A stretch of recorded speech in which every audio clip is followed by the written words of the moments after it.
Assalamualaikum warahmatullahi wabarakatuh. Hamdanillah wa musholli ala Rasulillah la haula wala quwata illa billah. Para pemirsa yang senantiasa dirahmati Allah Subhanahu wa taala. Alhamdulillah pagi ini hari Ahad 20 hari Sabtu maksud saya, tanggal 28 Desember 2024, hampir 3 hari ke depan akhir tahun 2024, menandai berakhirnya tahun ini, tapi menyisakan dinamika persoalan yang mendera negeri ini yang tidak kunjung selesai di berbagai bidang. Sebagaimana kita ketahui bahwa pemerintahan Joko Widodo telah mengakhiri jabatannya sebagai pimpinan tertinggi yang memimpin kabinet di tahun 2024 beberapa bulan kemarin, tetapi masih menyisakan residu berbagai sisa kebijakan-kebijakan yang tentu ini menjadi sebuah pekerjaan rumah yang akan menjadi tantangan besar bagi presiden baru, yakni Prabowo Subianto. Persoalan-persoalan yang mengemuka akhir-akhir ini adalah terkait dengan ditetapkannya tersangka Hasto Kristianto sebagai sekjen PDIP setelah membuat sebuah surat pemecatan yang ditandatangani oleh Hasto Kristianto sebagai sekjen PDIP, kemudian juga ditandatangani oleh Ketua Umum PDIP Megawati Soekarno Putri. Senyalemen Joko Widodo ketika merespon, dikonfirmasi oleh wartawan, merespon surat pemecatan yang dilakukan oleh PDIP, nanti kita tunggu.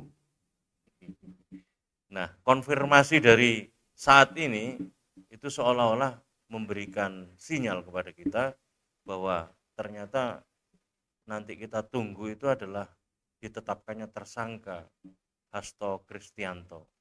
Namun ini menimbulkan satu kontraksi luar biasa terkait dengan seberapa sebetulnya langkah-langkah ke depan yang akan dilakukan oleh PDIP terkait dengan informasi bahwa Koni sebagai sohibnya Hasto telah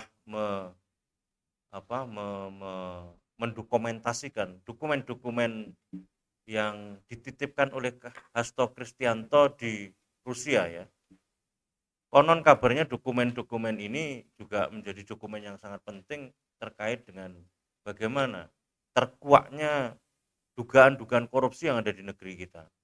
Termasuk juga yang terbaru adalah konfirmasi dari jubir PDIP yakni Muhammad Guntur Romli yang menyimpan video-video terkait dengan dugaan-dugaan korupsi yang ada di elit-elit politik atau elit-elit negara.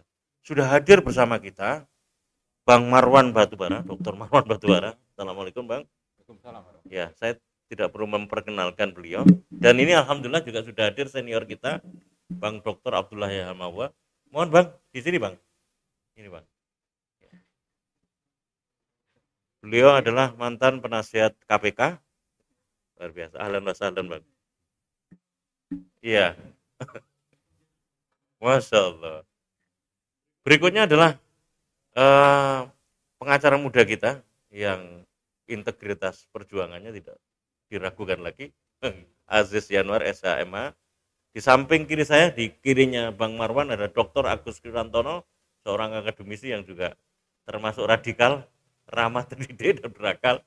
Kemudian yang terakhir adalah Ustadz Irwan Saifullah, tokoh pergerakan Islam yang memfasilitasi ya diskusi ini di samping yang memiliki gedung ini. Alhamdulillah kita akan mencoba membedah seperti apa sebetulnya performa keberadaan berbagai kebijakan yang ditunjukkan oleh penyelenggara negara di berbagai bidang. Apakah itu bidang politik, bidang hukum, bidang ekonomi, sosial, budaya, pertahanan, keamanan, dan intinya epolek sosbud ankam untuk meneropong arah ke depan, masa depan Indonesia, terutama masa depan kepentingan rakyat memang benar-benar direalisasikan yang ditunjukkan oleh keberadaan produk kebijakan yang diproduk oleh para penyelenggara negara dengan berbagai dinamika di seputaran persoalan seberapa jauh sebetulnya produk kebijakan itu independen direalisasikan. Baik, untuk kesempatan awal ini, saya akan berikan kesempatan kepada Dr. Marwan Batubara ya, atau Bang Dullah, Bang Dullah.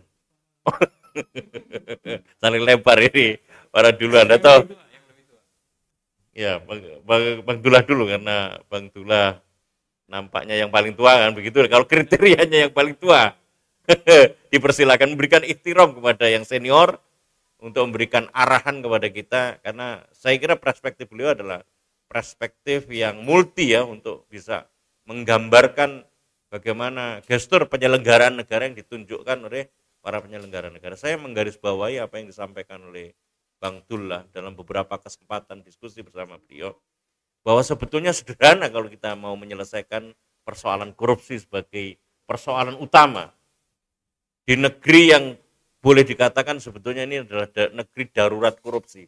Bukan hanya darurat korupsi, tapi juga darurat judi online, darurat narkoba, darurat illegal mining, dan lain sebagainya.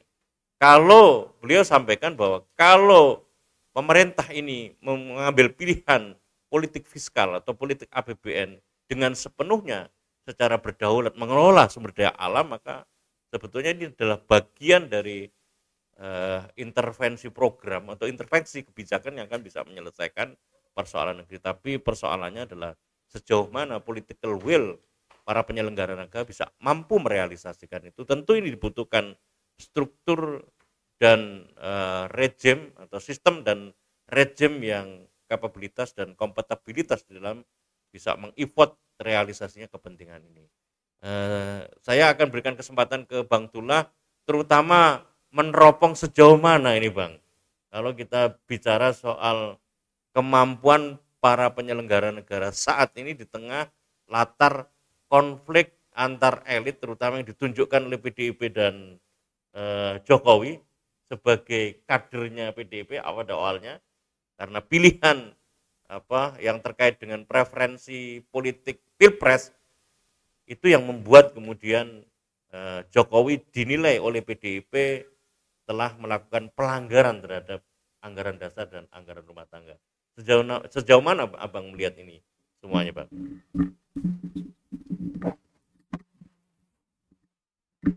Terima kasih moderator sekaligus sebelum baik dari acara ini. Tahun lalu saya menulis buku dengan judul Orde Reformasi yang Tergadai. Kalau kita datang ke kantor pegadaian, maka jargonnya adalah menyelesaikan persoalan tanpa persoalan, atau menyelesaikan masalah tanpa masalah. Ternyata Orde Reformasi menyelesaikan masalah dengan masalah. Tergadainya reformasi Orde Reformasi karena ada beberapa krisis. Yang pertama krisis korupsi, yang kedua krisis narkoba, yang ketiga krisis keluarga, yang keempat krisis penegakan hukum, dan yang kelima krisis nasionalisme. Maka solusinya buku saya sesudah itu adalah Indonesia Berkah 2045. Saya tidak menggunakan istilah Indonesia Emas, karena Indonesia Emas itu cenderung pada materialisme. Dan alinea ketiga, Mukadimah sempat menyatakan atas rahmat berkah Allah yang Maha Kuasa, bla bla bla. Jadi berkah, bukan emas, seperti itu. Kalau berkah, insya Allah 2045 Indonesia masih ada. Kalau emas, saya khawatir 2045 Indonesia sudah tidak ada. Kalau masih ada, mungkin jadi jajahan dari satu superpower atau dua superpower. Yang sekarang insya Allah mungkin bulan depan terbit, itu adalah kewajiban konstitusional presiden. Jadi dari buku pertama kedua itu saya menemukan bahwa persoalannya ada pada presiden. Karena konstitusi kita menempatkan presiden itu sebagai kepala negara juga kepala pemerintahan. Sehingga demikian dalam teori ilmu negara yang ditentukan oleh PBB bahwa satu negara itu diakui kalau ada wilayahnya, ada rakyatnya, ada pemerintahannya, dan ada konstitusinya. Berarti kita punya negara, kita punya wilayah, kita punya rakyat, kita punya pemerintah, kita punya konstitusi. Berarti tinggal hanya dua persoalan, rakyat dan presiden, pemerintah. Dalam soal hubungan rakyat dengan kepala negara atau presiden ini ada satu dialog antara Ali bin Abi Thalib ketika jadi khalifah dengan sahabat. Sahabat bertanya, kenapa waktu Abu Bakar khalifah, Umar khalifah tidak ada unjuk rasa, tidak ada demonstrasi. Ketika Anda jadi khalifah, unjuk rasa di mana-mana, demonstrasi di mana-mana. Kata Khalifah Ali bin Abi Thalib, benar. Waktu Abu Bakar khalifah, Umar khalifah tidak ada unjuk rasa, tidak ada demonstrasi karena warga negaranya adalah saya.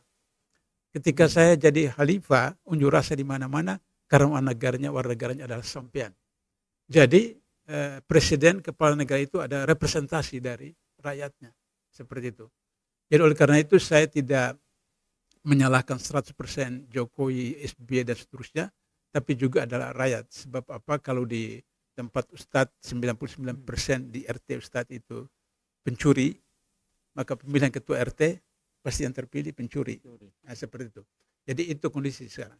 Tapi bagaimanapun rakyat itu dalam masyarakat agraris itu paternalistik. Jadi cenderung melihat kepada pemimpinnya. Karena itu buku terakhir saya yang insya Allah bulan depan terbit itu adalah kewajiban konstitusional presiden. Mulai dari Soekarno, Soeharto sampai terakhir apalagi Jokowi. Ini luar biasa kalau sistem hukum di Amerika, maka Jokowi itu dihukum paling tidak 100 tahun. Ya, karena kalau di Amerika itu kan digabungkan. Semua diakumulasi tindak pidana.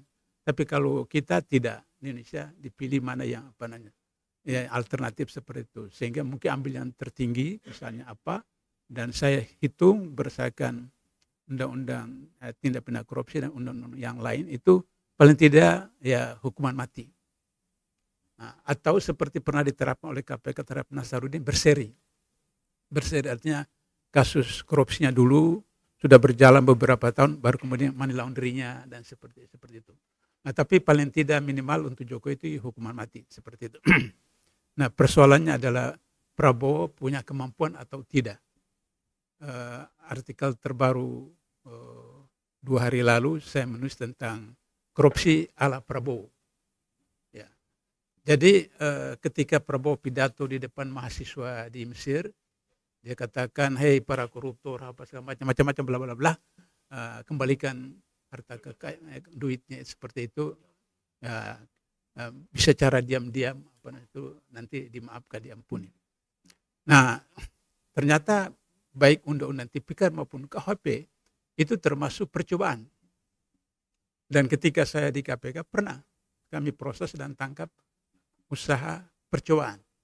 Jadi dalam apa namanya KUHP itu percobaan ada satu tindak pidana yang belum selesai. Nah, oleh karena itu maka ketika Prabowo mengatakan begitu, beliau tidak sadar bahwa mengembalikan kerugian keuangan negara tidak menggugurkan pidana. Itu dalam undang-undang tipikor seperti itu. Jadi kembalikan harta yang dicuri atau semua itu tidak menggugurkan pidana. Pidana tetap jalan. Nah, seperti itu.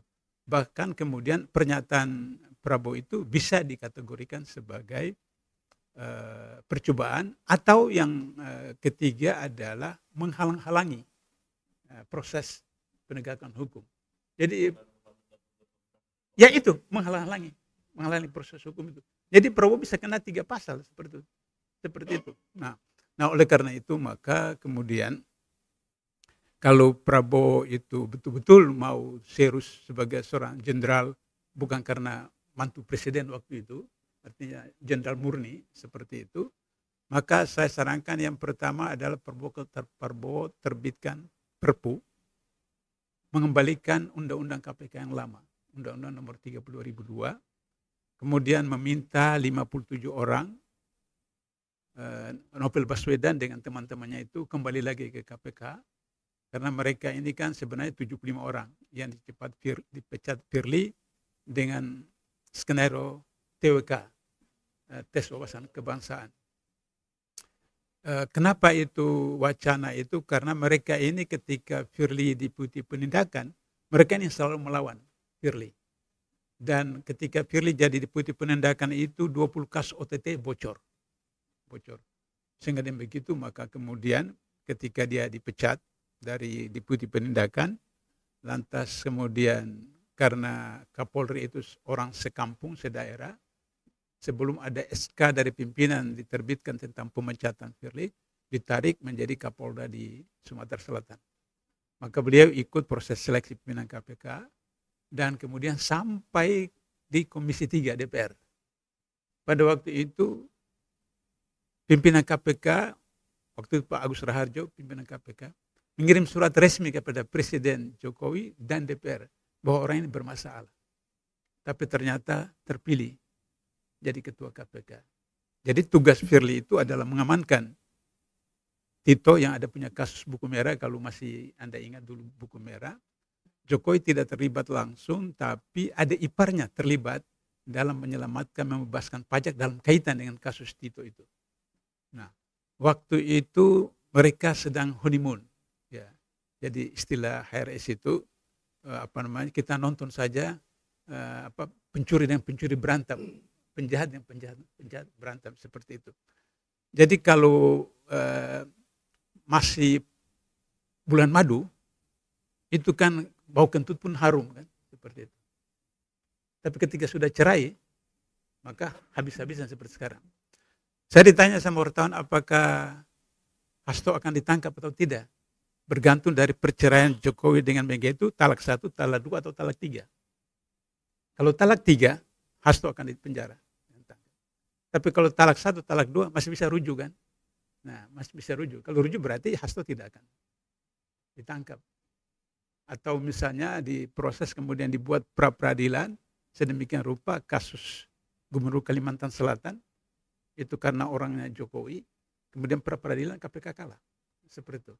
Jadi dan ketua KPK sekarang itu orang Jokowi. Orang Jokowi. Nah, oleh karena itu maka kalau Prabowo betul-betul jantan mau memberantas korupsi, terbitkan Perpu. Betul. Sudah itu kedua, terbitkan beberapa Perpu yang berkaitan dengan pembatalan Undang-Undang IKN, Undang-Undang Minerba, Undang-Undang Cipta Kerja, Undang-Undang Kesehatan, dan seperti itu. Sehingga kemudian Prabowo bisa merasa dirinya betul jenderal, PD, seperti itu, sehingga kemudian tidak terganggu. Tapi kita lihat dalam waktu 100 hari ini, apa bisa atau tidak. Ya, kita kasih kesempatan 100 hari seperti itu. Nah, sebab jika tidak, maka kemudian besan saya di Malaysia itu telepon saya waktu pelantikan kabinet itu. Dia bilang, Pak Abdullah, kalau meeting kabinet itu di Padang. Padang itu bahasa Malaysia itu lapangan. Jadi kan 100 orang kan di lapangan seperti itu. Seperti itu. Nah, jadi itu problem sehingga begitu maka 2025 tambah serius. Kenapa tambah serius? Sebagai bagian akhir dari catatan saya ini. Tambah serius karena kita punya APBN 2025 itu 3.650 triliun. Utang jatuh tempo dan bunganya tahun depan itu 1.000 triliun. Jadi berarti sisa 2.650 triliun. 2.650 itu ada beberapa kabinet baru, menteri baru dan segala macam. Kemudian sarana prasarananya, kemudian mau beri makan gratis dan seperti itu. Yang mulai dari 15.000 kemudian 10.000 dan bermacam-macam seperti itu. Maka kemudian bisa dipahami bahwa PPN itu dari 11% menjadi 12%.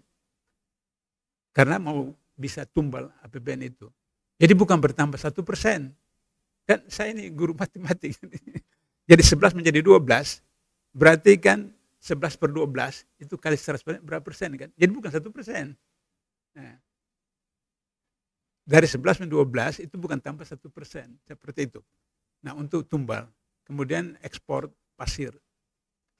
Saya WhatsApp teman di Singapura, apa betul Singapura perlu pasir? Ya perlu, enggak perlu sih, tapi itu kan Prabowo mau tambal APBN yang kurang itu 2025 maka ekspor itu. Problemnya adalah orang yang mengekspor itu orang dekat Prabowo. Nah, itu problem. Dan itu juga sudah kasus baru lagi seperti itu. Nah, jadi banyak sekali kasus yang dilakukan oleh Prabowo ini sadar atau tidak, paham undang-undang atau tidak seperti itu. Nah, sehingga demikian maka 2020 itu tambah parah APBN meletus. Kemudian apa saja di Indonesia kenaikan sesuatu itu berdampak langsung tidak langsung. Misalnya PPN naik menjadi 12%. Orang terima gaji kemudian beli barang apa, bahan pokok dan seterusnya itu naik. terus disebutkan bahwa tidak ada barang-barang pokok itu tidak berpengaruh. Ini bertentangan dengan undang-undang harmonisasi perpajakan, perpajakan, di mana di sana disebutkan sistem yang diterapkan ada single tarif. Jadi tidak bisa ada beberapa tarif, single tarif. Jadi kebijakan itu bertentangan dengan seperti itu. Nah, sehingga demikian maka akhirnya harga barang naik, kemudian transport naik, semua naik, maka kemudian gaji naik tapi tidak berbanding lurus dengan harga barang naik, maka kemudian rakyat tercekik. Kalau misalnya Sri Mulyani mengatakan 11% itu orang miskin, itu karena kriteria orang miskin menurut Menteri Keuangan Indonesia adalah orang yang punya penghasilan di bawah $1. World Bank itu menetapkan 2,4 orang. Jadi kalau berdasarkan kriteria Menteri Keuangan Sri Mulyani, pemulung di Jakarta, peminta-minta di jalanan, itu tidak termasuk orang miskin. Karena penghasilan satu hari bisa 20-25 ribu dan seterusnya, seperti itu.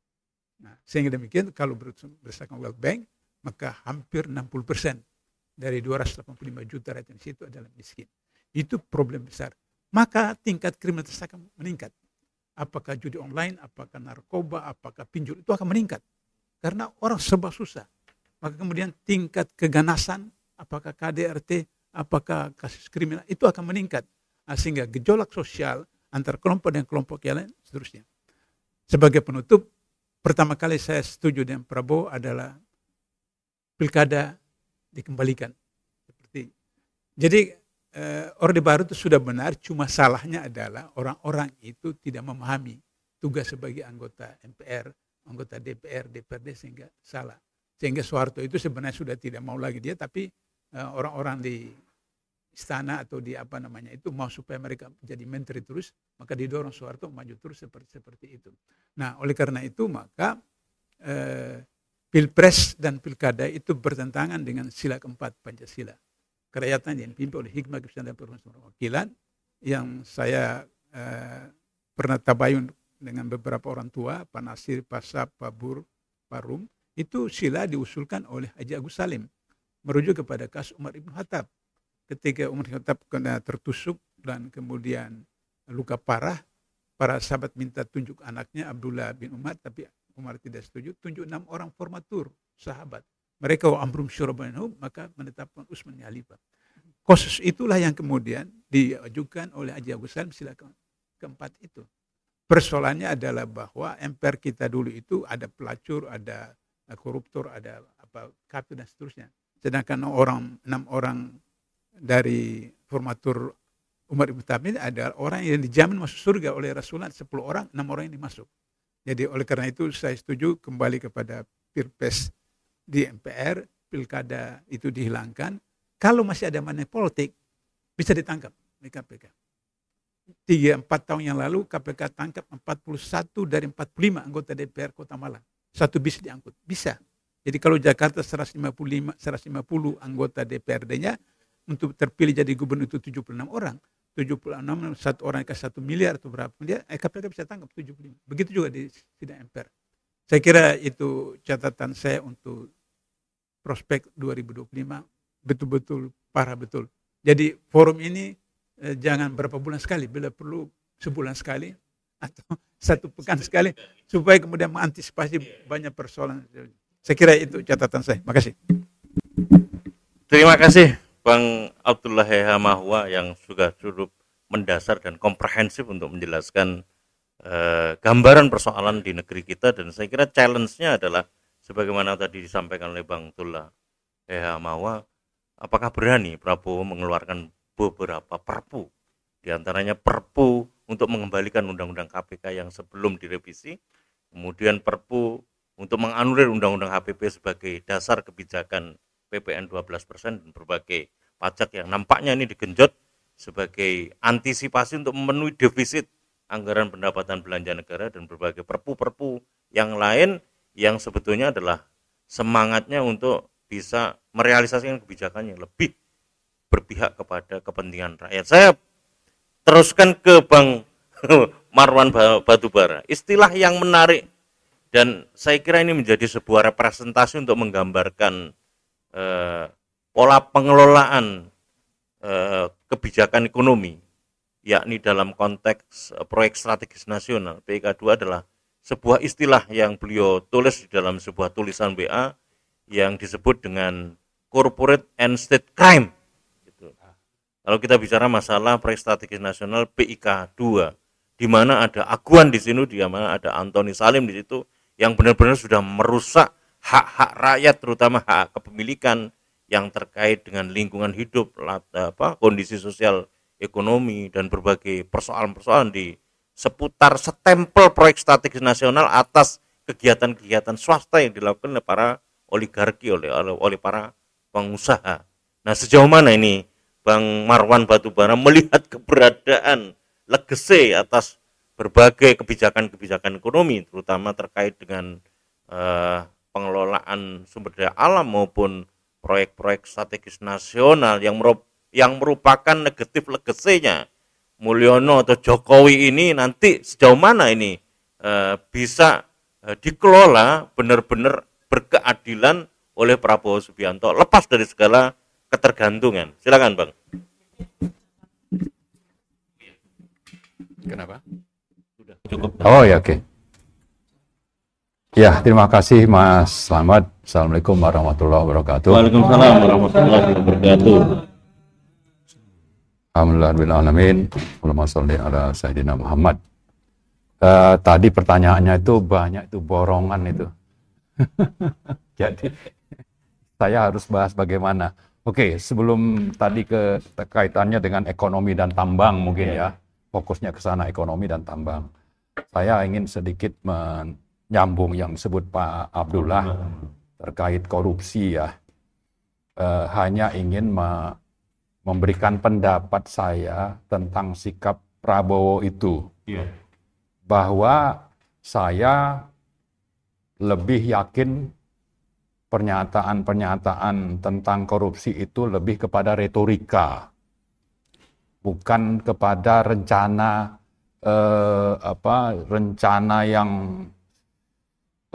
didasarkan pada tekad yang kuat, bukan. Ya, retorika bahwa nanti dengan begitu ingin ditunjukkan kepada publik beliau akan melakukan ini, menangkap itu, ya mau katanya sampai ke kutub gitu ya, ngejar. Tapi yang di depan mata aja itu sudah cukup buktinya tidak dilakukan apa-apa begitu ya. Nah, jadi hanya retorika. Yang kedua, saya melihatnya ini menunjukkan bahwa cengkeraman Jokowi yang melanggengkan atau yang membuka begitu banyak pintu-pintu korupsi yang melibatkan Jokowinya sendiri itu masih kuat untuk berani dibuka oleh Prabowo. Jadi masih dicengkram. Jadi bagaimana mau bertindak, mau berbuat sesuatu. Yang ketiga, saya khawatir bahwa Prabowo sendiri tersandra kasus-kasus korupsi. Karena itu ya coba saja misalnya ada yang nantang, Anda mau buka kasus ini, kasus Anda nanti saya buka gitu. Maka dia akhirnya tidak berani melakukan apa-apa. Jadi tiga hal itu saya kira perlu menjadi catatan kita.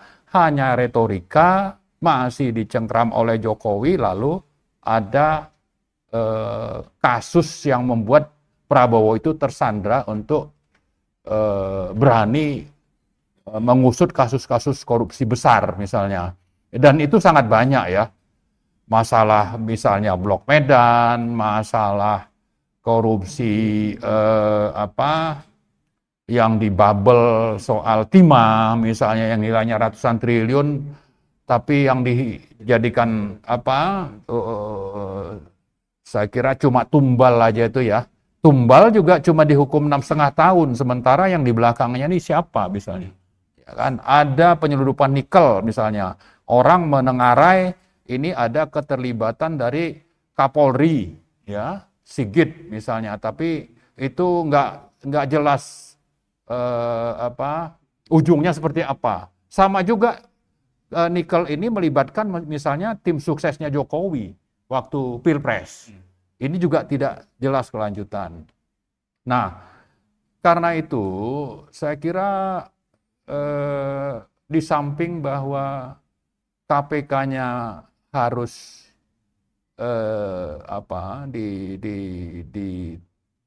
dirubah undang-undang dasar untuk melakukan penuntasan korupsinya. Tadi Pak Abdullah sudah sebutkan tentang perlunya penerbitan Perpu, dan kalau itu bicara Perpu itu ada ranah yang memang lebih dominan peran presidennya, Prabowo-nya. Ini jadi tantangan bagi Prabowo. Kalau Anda memang bukan retorika, cuma omon-omon, ya buktikanlah dengan Anda menerbitkan Perpu bahwa korupsi ini sudah sangat banyak merugikan negara dan rakyat, maka buktikan dengan menerbitkan Perpu. Saya kira rakyat akan mendukung itu. Karena kalau diproses dengan adanya amandemen undang-undang di DPR itu di samping panjang, saya kira nanti intervensi oligarki itu akan masih akan sangat kuat untuk supaya itu akhirnya tidak jadi dirubah. Tapi kalau Perpu, sepanjang presidennya tidak omon-omon, itu bisa dilakukan. Kemudian juga soal tadi yang saya sebut itu daftarnya sangat banyak ya. Bisa lebih dari 10 kasus-kasus besar yang bisa ditunjukkan oleh Prabowo bahwa dia serius ingin menuntaskan kasus itu. Tapi kalau dengan ucapan dengan pernyataan mau damai, ini saya kira ya retorika dan omon-omon saja, dan kita tidak banyak berharap. Karena itu di samping tadi Perpu, kita minta bukti presiden itu melakukan sesuatu yang signifikan, tapi saya kira rakyat juga perlu berbondong-bondong untuk menuntut ya. Dan menuntutnya itu di samping ke DPR juga kepada pemerintah, dan ini bisa ditunjukkan dengan aksi-aksi. Nah, cuma memang aksi kalau terkait korupsi itu agak susah untuk menggalang massa ya. Maka saya kira yang bisa menggalang massa, yang akhirnya nanti dari situ rakyat ini bisa menuntut ke masalah korupsi, tapi dimulai dengan kasus yang justru menyangkut hidup dan kelangsungan hidup orang secara kemanusiaan ya. Karena ini dijamin oleh Undang-Undang Dasar dalam 10 items yang ada dalam konstitusi itu ya. Ada misalnya kasus sampai 6 ketentuan HAM dalam Undang-Undang Dasar kita itu dilanggar dalam proses atau dalam pembentukan atau penetapan dan pelaksanaan PSN PIK 2 dan Rempang. Ya. Ada minimal 6 ketentuan HAM, dan kalau ini sudah seperti ini, sudah waktunya rakyat untuk bangkit melawan. Karena itu berangkat dari fakta lapangan bahwa di PIK 2 di Tangerang terutama ada di sekitar 10 kecamatan yang sudah dibebaskan oleh aguan yang didukung oleh aparat, terutama itu aparat keamanan, polisi, dan juga itu atas saya yakin atas komplotan yang dipimpin oleh Joko Widodo waktu jadi presiden, ya, itu korbannya sudah sangat banyak. Ada yang mati, tapi banyak ribuan, puluhan ribu orang yang kehilangan tempat tinggal dan kehilangan mata pencaharian. Tapi nanti yang namanya rezim oligarki ini akan menyuarakan kepada rakyat bahwa proyek ini proyek ramah lingkungan, sama dengan di Rempang ya. Ada Eco City, lalu di sini ada Tropical Coastland kalau bicara di Banten. Lalu ini akan mendatangkan investasi. Ada katanya sampai 2030 itu sekitar 60 triliun. Akan membuka lapangan kerja, berapa banyak? Sekitar 6.000. Lalu yang tidak langsung itu sekitar 60-an ribu orang katanya. Lalu ini akan memicu pertumbuhan ekonomi. menambah misalnya pendapatan daerah dan rakyat. Tapi ini kan cuma gimmick untuk menunjukkan bahwa ini sesuatu yang akan mendatangkan manfaat, tapi manfaat untuk siapa? Manfaat untuk para investor dan para pendukung oligarki. Tapi rakyat yang saya sebutkan tadi, ya, itu kehilangan tempat tinggal dan mata pencaharian.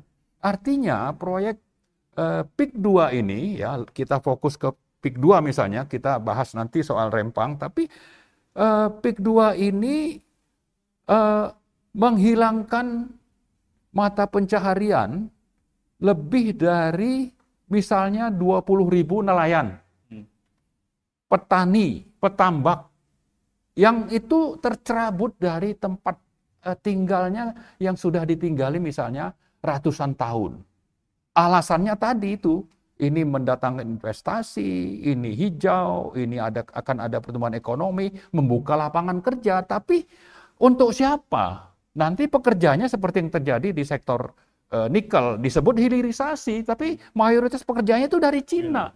Orang kita itu hanya jadi buruh. Nah, sama juga nanti.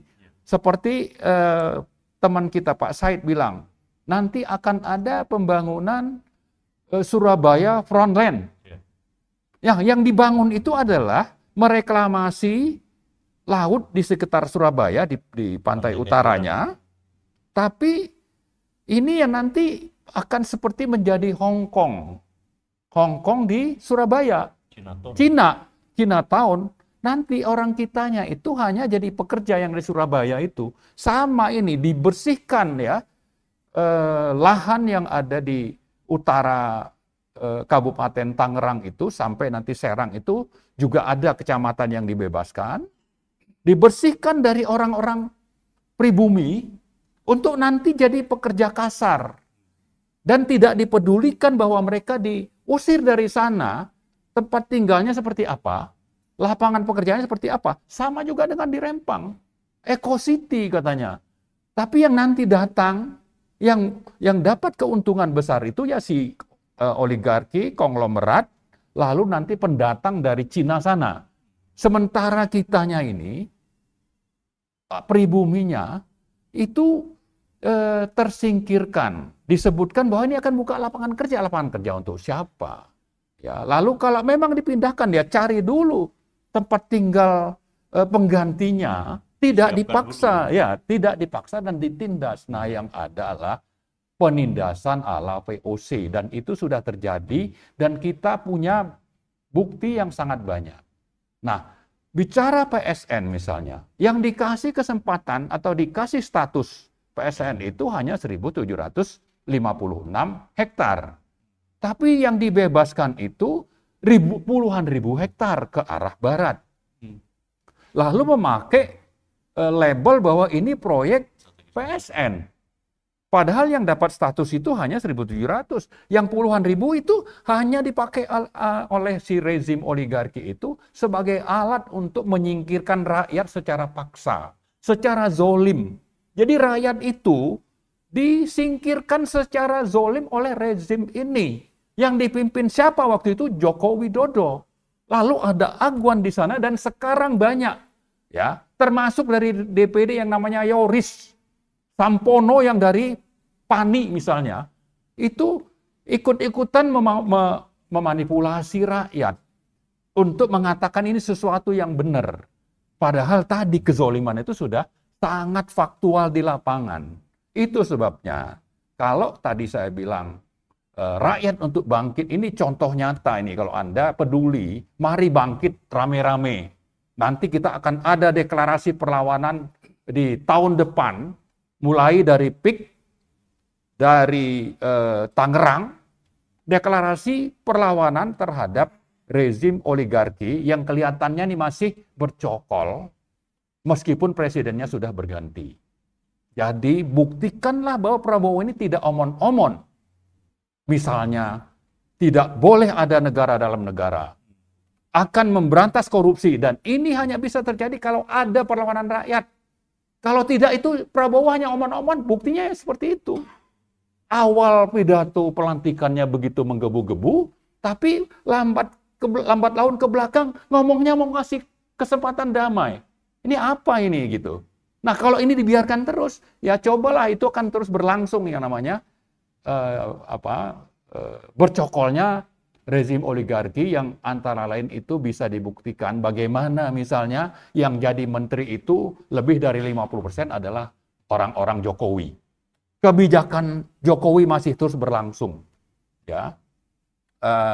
Dan saya kira kalau bicara kembali ke masalah korupsi ini tidak akan ada hasil yang akan kita peroleh sepanjang rakyat itu hanya diam saja. Jadi kalau kita pakai istilah state corporate crime, crime itu kriminal. Kriminal itu oleh siapa? Oleh state dan corporate. Siapa ini? Ya pengusaha-pengusaha dan sama pejabat-pejabat pemerintah. Dan pelaku utamanya waktu Jokowi itu jadi presiden ya Jokowi. Itulah pelaku-pelaku kriminal yang wajib dipidana ya kalau negara ini mau bersih. Dan kalau memang Prabowo itu tidak omon-omon, buktikan menghentikan state corporate crime ini yang dipimpin oleh Joko Widodo, dan salah satunya mulailah dengan menangkap misalnya Agwan. Itu contoh sangat nyata kejahatan yang dilakukan oleh state corporate crime ini. Contoh paling nyata yang alat buktinya sudah lebih dari cukup. Tinggal sekarang ada nggak kemauan dan komitmen dan sesuai antara perkataan dengan perbuatan yang selalu dikatakan oleh Prabowo, dan yang rakyat tunggu adalah perbuatan Anda itu seperti apa. Kalau tidak, memang kita tidak perlu terlalu optimis lah. Kita akhirnya menjadi pesimis. Ini akan sama saja dengan yang sebelumnya. Nah, tapi kita tidak berharap seperti itu, ya. Kita mau Prabowo sebagai jenderal, ya, buktikanlah bahwa Anda itu adalah prajurit Sapta Marga yang setia dengan sumpah Sapta Marga itu, ya. Jangan hanya omon-omon, tapi buktikan dengan tindakan nyata dan hentikan sepak terjang oligarki yang sudah sangat mencengkram Indonesia saat ini. Saya kira itu mungkin. Ya, terima kasih Bang Marwan Batubara. Saya akan berikan secara proporsional waktu yang cukup untuk para pembicara. Nanti di bagian akhir saya akan berikan kesempatan untuk menyampaikan apa yang menjadi rekomendasi, usulan atau kritik terhadap para penyelenggara negara sebagai wujud tanggung jawab civil society, masyarakat sipil. Berikutnya akan berikan kesempatan kepada Bang Aziz Yanwar. Saya teringat dari apa yang disampaikan oleh Habibana Muhammad Rizik Syihab di aksi 212, reuni 212. Masih ada bau anyir di dalam kabinet Prabowo, dan itu masih tersisa sebagai bagian yang perlu diselesaikan oleh Prabowo Subianto yang merupakan bagian dari legacy rejim Joko Widodo. Sejauh mana law of enforcement sebagai catatan akhir tahun 2024 dan arah ke depan law of enforcement atau penegakan hukum, terutama yang terkait dengan adanya novum yang direpresentasikan dari buku putih, dan itu sudah cukup menjadi sebuah alat untuk menindaklanjuti sejauh mana proses penindakan keberlanjutan penindakan hukum atas KM 50. Silakan Bang Aziz Yanwar. Baik, terima kasih Cak Slamet, kemudian rekan-rekan di balik acara ini ada Ustadz Marwan, Ustadz Abdullah Rahma, Ustadz Agus, dan juga Ustadz Tewan, serta saudara-saudara kami sekalian, serta pemirsa sekalian atas waktu dan kesempatannya. Bismillahirrahmanirrahim. Asyhadu an la ilaha illallah wa asyhadu anna Muhammadan abduhu wa rasuluhu la nabiyya ba'dah. Rabbi sholli sadri wa yassir li amri wahlul 'uqdatam min lisani yafqahu qawli. Baik, menanggapi pertanyaan dan juga perkembangan di diskusi ini tadi dari Cak Slamet terkait dengan law enforcement, memang kita sama-sama sadari bahwa sepertinya memang dalam kurun 100 hari yang mendekati Februari nanti 2025, pemerintahan Pak Prabowo ini masih meraba-raba dalam pandangan saya untuk kemudian masih kalau bahasa Jawanya itu ewuh pekewuh gitulah sama Pak Jokowi sebagai pendahulunya. Jadi menurut saya ini yang harus kita trigger kepada pemerintah ini untuk tidak segan-segan, ya, untuk tidak segan-segan maju ke depan terus dan juga meninggalkan masa lalu yang memang kurang bagus dan tidak bagus. Kenapa? Karena dia memiliki semua yang dibutuhkan untuk melakukan upaya langkah ke depan. Tentara di bawah dia, kepolisian di bawah dia, semua perangkat negara, bahkan sampai anggaran pun di bawah dia. Maksud saya, dia sebagai kepala negara, Pak Prabowo ini beserta jajarannya juga harus mempunyai keberanian untuk membuktikan bahwa mereka lebih baik dibanding yang dahulu. Gitu. Jadi menurut saya ini yang sangat penting. Dan saya melihat yang tidak berubah adalah satu. Kita bicara keadilan, seharusnya keadilan itu didapat oleh masyarakat, oleh rakyat, oleh individu-individu di setiap jengkal negara Republik Indonesia ini tanpa kita minta. Tapi kalau kita bicara masih kita berjuang untuk menegakkan, kita berjuang untuk, menurut saya keadilan itu sudah otomatis didapat dan negara harus menyediakan keadilan itu. Sebagaimana yang terjadi di negara-negara maju.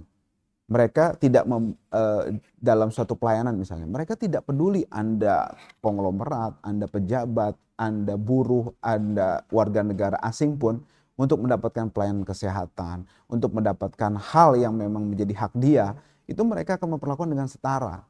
Nah, maksud saya, selama itu belum kita dapat, selama kita harus meminta, tadi Pak Marwan dan Pak Abdullah Mahmud juga luar biasa tadi kan mengatakan bahwa kita harus berjuang untuk turun ke jalan, mencari keadilan, menuntut keadilan. Ini menurut saya hal yang berarti tidak diakomodir dengan baik keadilan itu. Dan pemerintah itu jauh panggang daripada api untuk hal yang proporsional terkait dengan keadilan.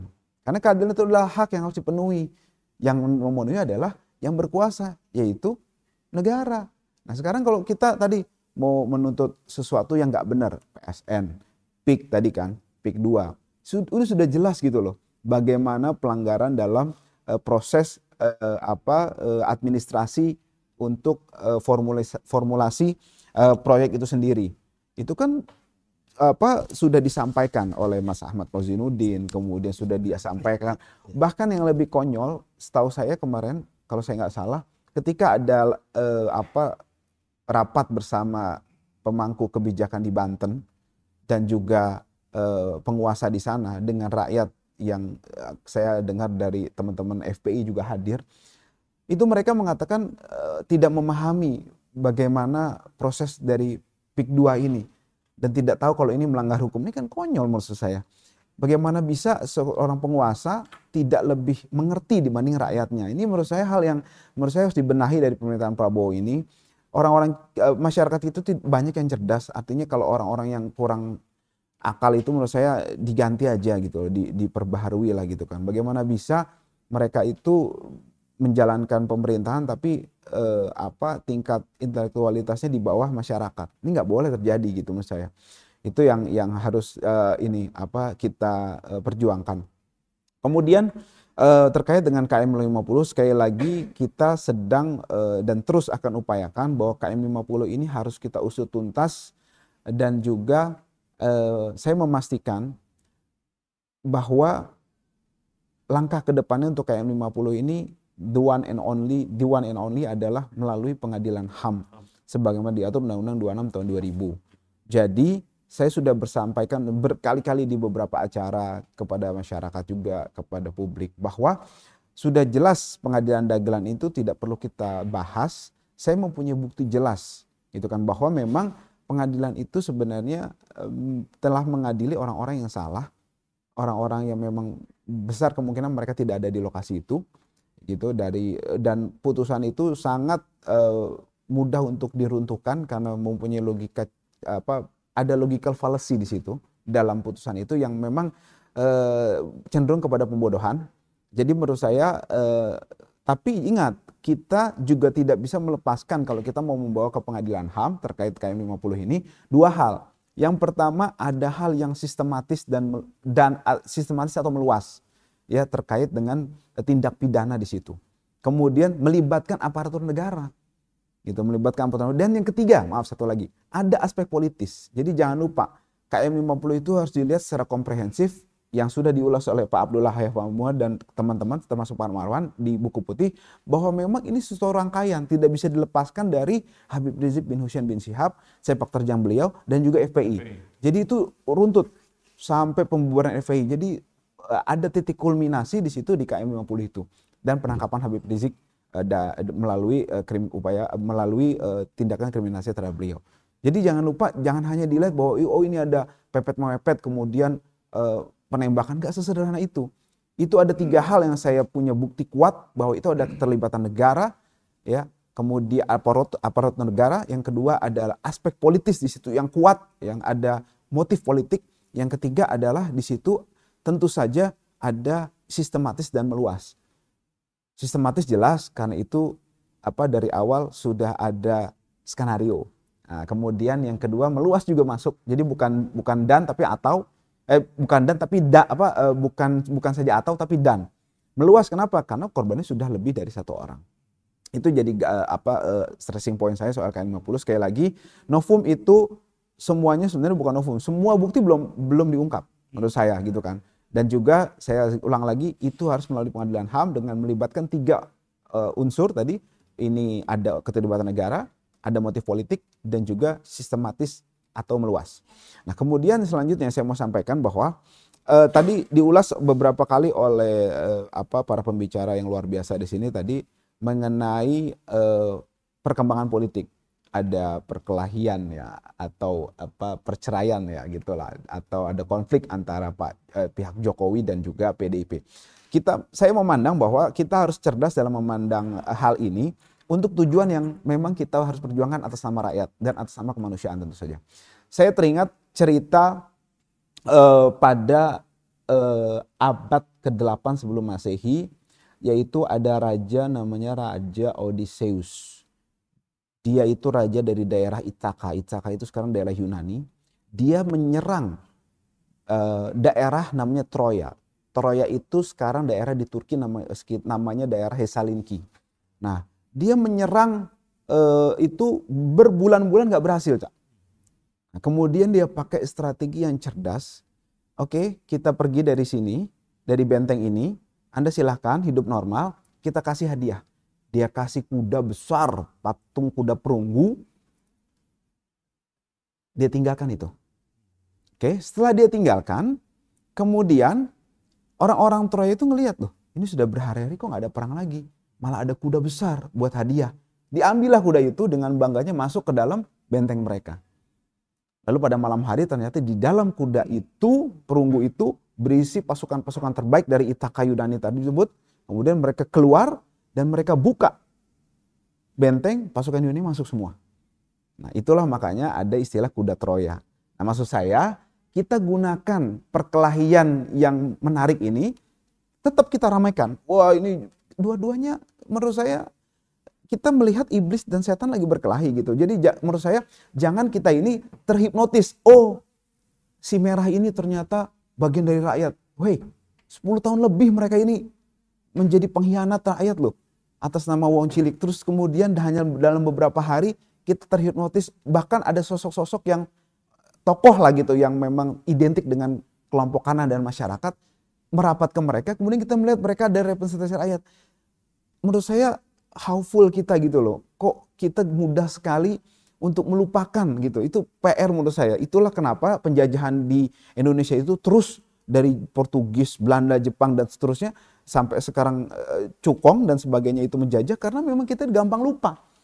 Oh, mereka berbuat baik nanti. Begitu juga yang PSN tadi juga sama, gampang lupa. Mereka mikir PIK 2 maaf saya. Mereka mikir nanti oh ada lapangan kerja ini segala macam. Mereka nggak sadar bahwa mereka dijadikan kalau kata Bung Karno itu kuli fund nation fund kuli aja, bangsa kuli gitu loh. Kita nggak akan berkembang kalau begitu. Dan memang ini tugas PR pemerintah, karena salah satu kewajiban pemerintah di pembukaan Undang-Undang 145 adalah mencerdaskan kehidupan bangsa. Supaya apa? Mereka nggak punya mental kuli kayak gini. Ya kita di sini ya memang kita bisa menyadarkan semampu kita. dari berbagai perspektif melalui media, YouTube dan sebagainya. Itu kemampuan kita. Kalau kita mempunyai kekuasaan lain lagi mungkin jangan begitu. Nah, baik lagi tadi, maksud saya harus kita ini punya kesadaran jangan sampai iblis sama setan berkelahi, kita memihak iblis atau setannya. Jangan. Biarkan mereka berkelahi, kita komporin terus gitu kan dengan rahmat Allah yang Maha Kuasa, kita dukung iblis dan setan berkelahi, kemudian kita jadi kuda Troya tadi. Semua hal tadi di Indonesia ini, Cak, keadilan itu ditegakkan oleh opini yang meluas. Kita lihat kasus Vina, apalagi kemudian kasus Gama, Sambo segala macam. Ya, justice akan tegak ketika viral justice. Jadi kita itu Republik ini Republik viral justice. Anda mau keadilan, viralkan. Gitu. Jadi senjata kita itu bukan pistol, bukan. Jadi kalau ada apa-apa di perjalanan tuh Kak, maaf Cak, kita nggak perlu bawa pistol, bawa stick, bawa aja handphone. Ada apa-apa tinggal direkam, apalagi sama aparatur negara, enak itu. Gitu. Jadi kita viral justice. Jadi maksud saya, ketika iblis sama setan berkelahi, kita maksimalkan tadi perjuangan PSN, PIK 2, kemudian perjuangan untuk Pak Prabowo supaya menegakkan keadilan bersama pemerintahan itu. Nah, kita jadikan public issue terus. Supaya kalau mereka mikir, aduh kita mau ngalihin isu ini nih, ya udah dah, ini pajak kita turunin aja deh, itu kita batalkan gitu loh. Nah, maksud saya biarkan perkelahian iblis setan ini jadi kuda Troya, jadi sesuatu yang kita terus naikkan, kemudian kita jadikan kuda Troya untuk memperjuangkan kepentingan kita melalui metode viral justice tadi. Kalau kita tidak punya pengalihan isu, maka ini akan isu dipelihara terus. Jangan sampai kita jadi korban. Ada kriminalisasi. Dan saya ingatkan juga berkali-kali kepada rekan-rekan sekalian semuanya, jangan sampai di awal pemerintahan Prabowo ini, di akhir ini Cak, saya mau ingatkan, selain tadi pesan-pesan atau opini dari saya, jangan sampai kita mengulangi yang terjadi pada rezim Pak Jokowi. Apa itu? Kita membuat kriminalisasi terhadap para oposan. Menurut saya, trigger yang utama adalah adanya komunikasi buruk antara penguasa dengan oposisi. Ini menurut saya harus diperbaiki, tidak boleh terjadi. Yang kedua, kita dalam penyampaian pendapat dengan segala hormat, jangan membawa-bawa pribadi, menghina, segala macam. Menurut saya harus disampaikan dengan elegan, supaya tidak terulang lagi. Menurut saya, kalau saya boleh flashback, terjadinya kriminalisasi 10 tahun pemerintahan Jokowi waktu itu, tidak lepas dari dua hal ini. Komunikasi buruk yang tidak dibangun dengan baik antara oposisi, ada pemain konflik. Jadi jangan lupa, Cak, ada pemain konflik juga. Di dalam kita ini ada pemerintah ini bajingan, setan semuanya segala macam gitu. Nah, di sana juga ada oposisi itu berantakan semua. Mereka kasar, lihat tuh. Mereka menghina anjing, babi, semua segala macam, kata-kata kotor keluar semua. Itu yang kita dihinain. Nah, pemain konflik ini memanfaatkan, dari situ ada anggaran. Jadi jangan lupa, pemain konflik itu ternyata bisnis lumayan, Cak. Setahu saya BIN anggarannya triliunan. Dan saya menduga kuat 10 tahun belakangan dulu pemain konfliknya mereka. Terima kasih, Cak. Iya.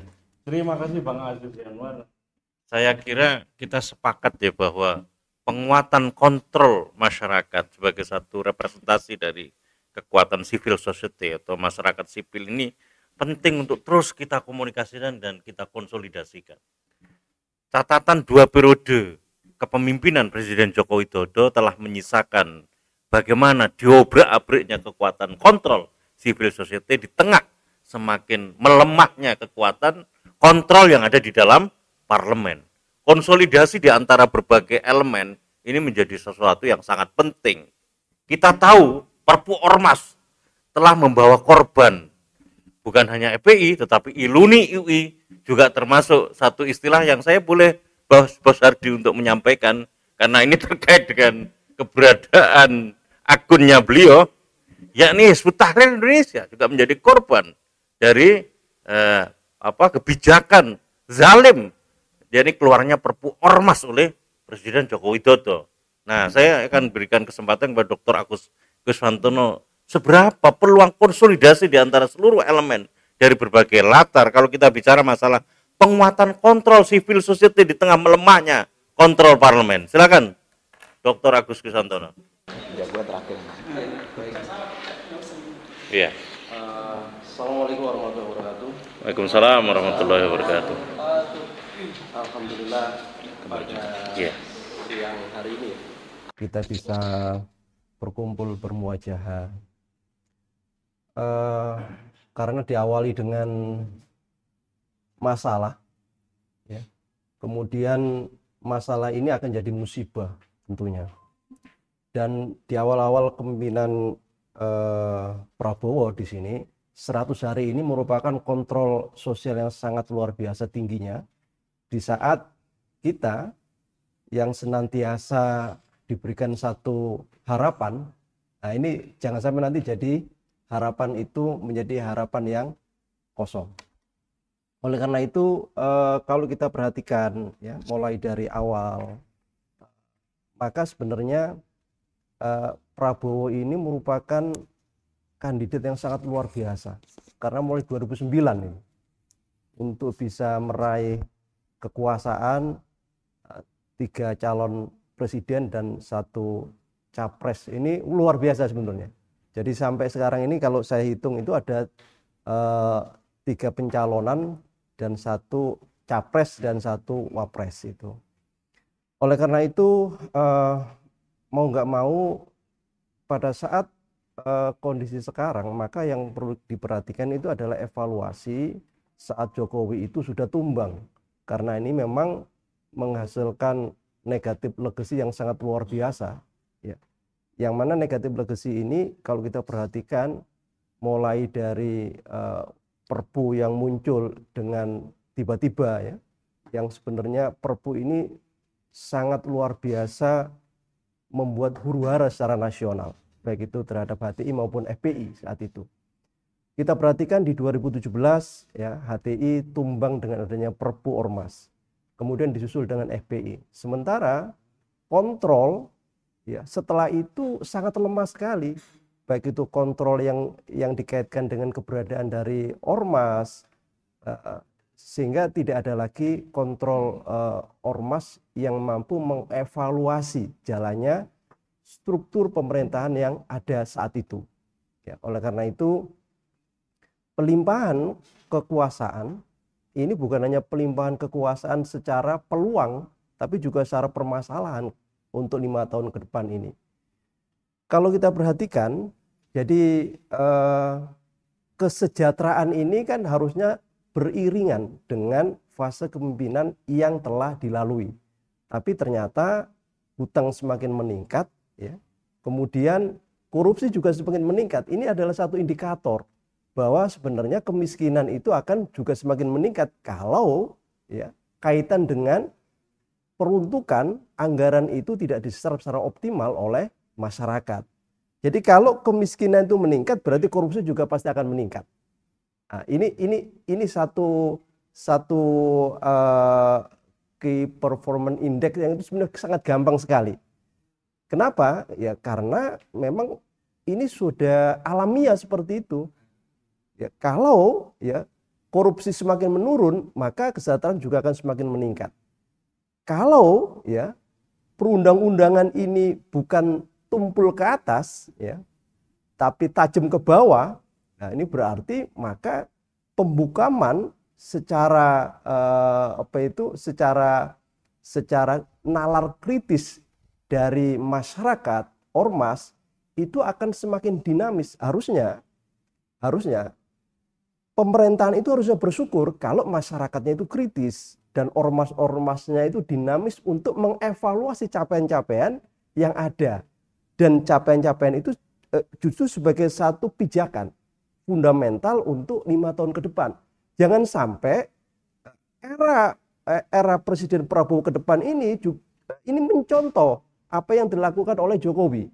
Dan ini sangat luar biasa, kalau bisa saya katakan ini adalah early warning state atau peringatan dini negara kepada Prabowo. Kenapa demikian? Karena kalau ini mencontoh, maka endingnya pasti akan sama dengan Jokowi. Tersandera, kemudian secara hukum juga tumpul, kemudian kekuatan berbalut dengan kekuasaan yang itu juga untuk para pengusaha dan penguasa. Maka ini akan menjadi satu catatan buruk. Jangan 5 tahun, ini setahun aja sudah harusnya menjadi satu tamparan keras bagi Presiden Prabowo ke depan. Oleh karena itu, untuk Perpu, kalau bahasa saya, ini harusnya ada anulir atau harusnya ada melakukan perpu yang untuk memperbaiki bahwa Prabowo itu tidak sama dengan Jokowi. Baik itu perpu terkait dengan ormas maupun perpu terkait dengan perpu-perpu yang ada kaitannya dengan sosial masyarakat. Kalau saya perhatikan Prolegnas 2025 itu sangat minim sekali. Dari 41 rancangan undang-undang ini sebenarnya ya kalau saya katakan hampir pesimis untuk bisa memperbaiki Indonesia setahun ke depan. Ya, setahun ke depan. Hampir pesimis. Karena 41 rancangan undang-undang Prolegnas 2025 itu tidak esensi sekali untuk memperbaiki kesejahteraan di masyarakat, ketimpangan sosial, maupun kalau kita perhatikan 2025 besok itu tahun depan itu PPN langsung naik, ya naik 12%. Ya. Kalau menurut teori Hayek, maka kalau PPN naik 12% itu sebetulnya merampas uang masyarakat secara negara, kewenangan negara. Kenapa demikian? Karena ini kan langsung ini, tidak ada negosiasi 12% kan gitu. Apalagi pajak ya atau inflasi. Jadi teori-teori ekonomi itu mengatakan bahwa inflasi itu juga merampas keuangan yang ada di masyarakat. Kemudian PPN yang menjadi naik itu juga merampas keuangan yang ada di masyarakat. Nah, kalau sudah demikian, maka ini kalau saya perhatikan seiring yang akan dilakukan oleh Prabowo adalah penguatan ketahanan pangan. Kemudian kalau nanti kerusuhan sosial itu nanti akan penambahan dari anggaran pertahanan dan keamanan. Oleh karena itu untuk kedepannya, sikap kritis ini adalah bagian dari suara masyarakat, suara ormas. Yang mana suara masyarakat dan ormas yang kemarin yang paling kritis itu adalah HTI dan FPI. Oleh karena itu, ya, ini harusnya menjadi satu catatan yang penting. Jangan sampai suara masyarakat, suara ormas itu dibungkam. Kalau sudah demikian, maka tunggulah bahwa apa yang akan dilakukan oleh ya pemerintahan ke depan ini senantiasa lempeng kayak jantol itu tidak akan mungkin. Kenapa? Karena catatan-catatan dari KIM, Koalisi Indonesia Maju itu adalah koalisi untuk berbagi jabatan dan kekuasaan. Termasuk juga koalisi untuk berbagi keuangan ke depannya. Jadi ini adalah satu formulasi yang harusnya diberikan bukan hanya sekedar pencitraan, harapan, tapi juga harusnya ada kenyataan. Oleh karena itu, ya mumpung belum 100 hari ke depan, maka jangan sampai ini sama saja. Jadi apa yang telah dilakukan, ya, apa yang akan telah diberikan kepada pemerintahan Prabowo ke depan. Demikian. Terima kasih, Dr. Agus Susantono. Ustadz Irwan Saifullah, kita punya keinginan sebetulnya sinergitas di antara tokoh dan ulama itu semakin kuat tanpa memperhatikan latar entitas dari manapun. Karena ini adalah problem yang menjadi tanggung jawab kita semuanya. Problem bangsa dan negara kita ini adalah problem kita semuanya. Terutama arah ke depan, masa depan, nasibnya rakyat ini, nasibnya masyarakat ini.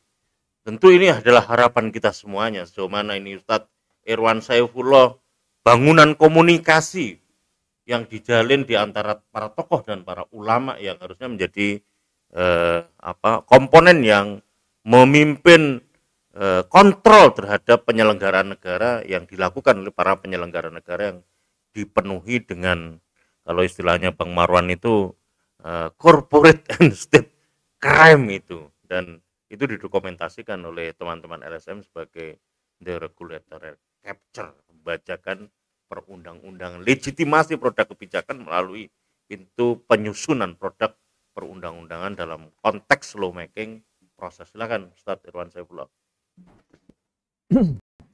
Assalamualaikum warahmatullahi wabarakatuh.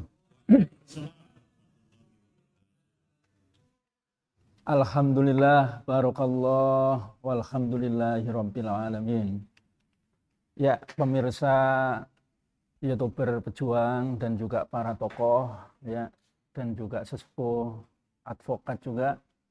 Alhamdulillah kita bersyukur kepada Allah Subhanahu wa taala ya, bahwa kita terus meyakini dari seluruh penjelasan tadi bahwa langkah perjuangan untuk menjadikan Indonesia lebih baik ini ya semakin cerah dan semakin jelas dan semakin gamblang.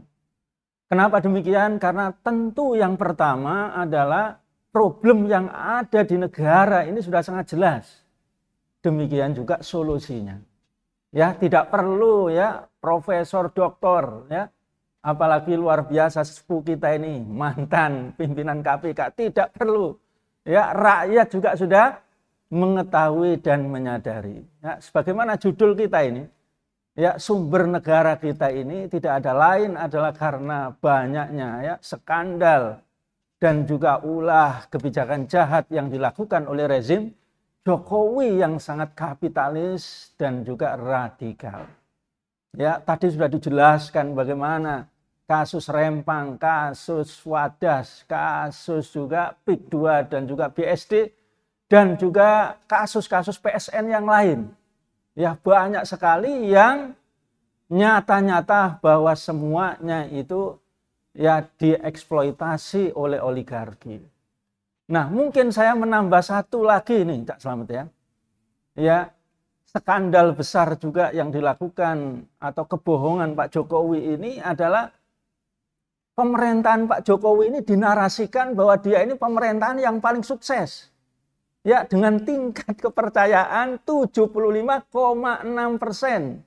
Bahkan ada media yang itu sekitar 80%. Luar biasa ini. Ini adalah kebohongan yang luar biasa dan ini termasuk kejahatan. Ya, maka benar juga tadi mungkin ya yang disampaikan oleh Bang Abdullah Hemahua tadi. Pak Jokowi ini minimal kalau diadili, dihukum itu minimal hukuman mati ini. Ya Allah, minimal kata beliau dengan undang-undang tipikor karena begitu banyaknya kejahatan. Dan kejahatan yang paling besar ini menjadikan negara ini bangkrut. Negara ini gagal. Tapi dinarasikan ya pemerintahan paling sukses 75,6% atau ada yang 80%. Padahal realitasnya kita lihat di dalam seluruh atau banyak media dan banyak penelitian ternyata dibandingkan dengan Pak SBY saja kalah jauh. Ya, bisa kita lihat pertumbuhan ekonomi selama 10 tahun Pak Jokowi ternyata pertumbuhannya itu paling tinggi hanya 4,3%.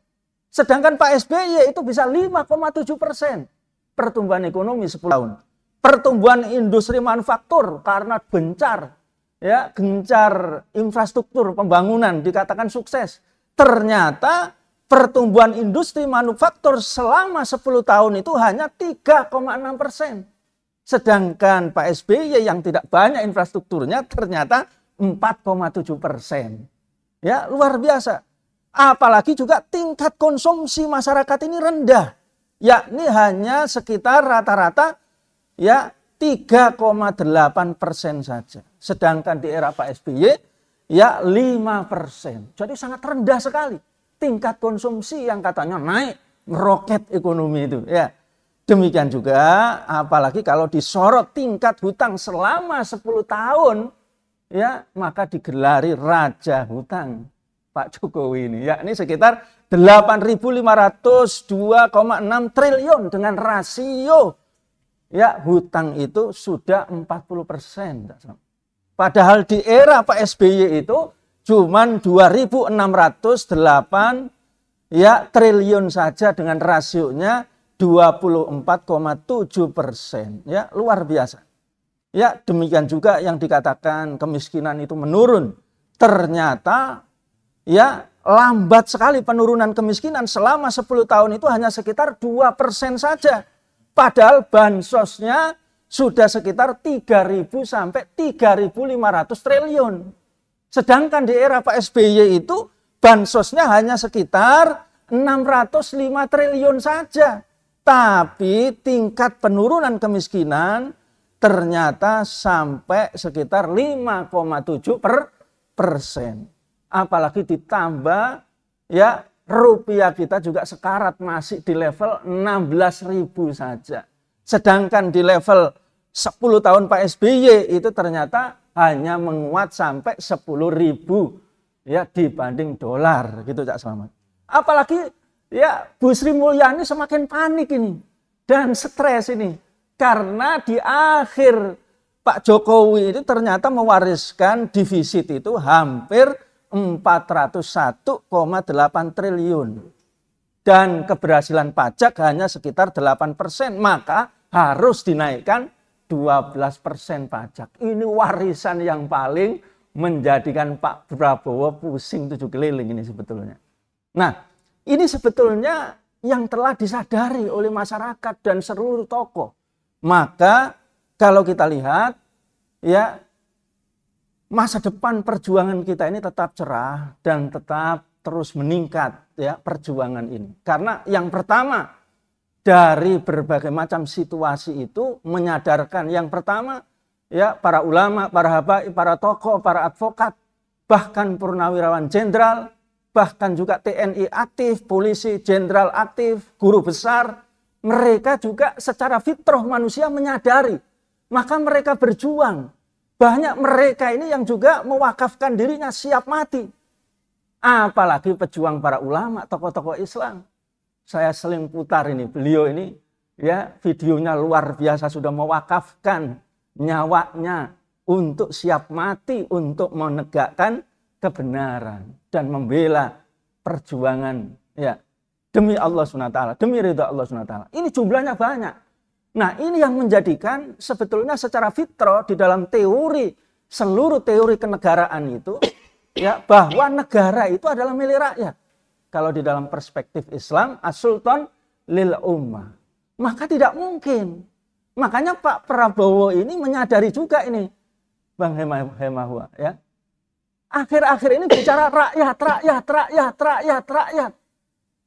Karena kalau dia terus-menerus dia itu melindungi Fufu Fafa, melindungi Mulyono, pasti dia ini akan digilas oleh rakyat. Itu sudah pasti, ini teori.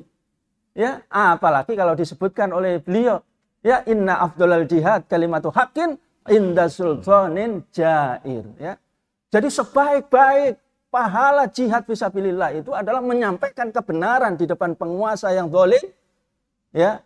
Nah, itu pahalanya lebih tinggi daripada jihad fisabilillah. Nah, ini realitas ya kebangkitan rakyat. Ya, kalau dulu memang kita berjuang langsung melawan ya Belanda. Nah, sekarang rakyat mengetahui bahwa musuh yang sebenarnya ini adalah rezim Jokowi yang kemarin telah menerapkan kapitalis liberal total dan juga telah menjadi kuli bagi negara ini, bagi oligarki. Nah, yang kedua tentu solusinya juga sangat gamblang, sangat jelas. Ya, negara ini yang sekarang ini menjadi kuli bagi oligarki, menjadi kuli bagi ya asing dan asing, maka ini harus dikembalikan kepada konstitusi. Dan kalau di dalam sistem Islam memang negara ini harus bekerja dan melayani untuk rakyat. Maka Rasulullah menegaskan al-imamu ra'in wa mas'ulun an ra'iyati. Ya. Jadi imam atau khalifah itu adalah pengurus rakyat dan dia dimintai pertanggungjawaban atas rakyat yang dia urus.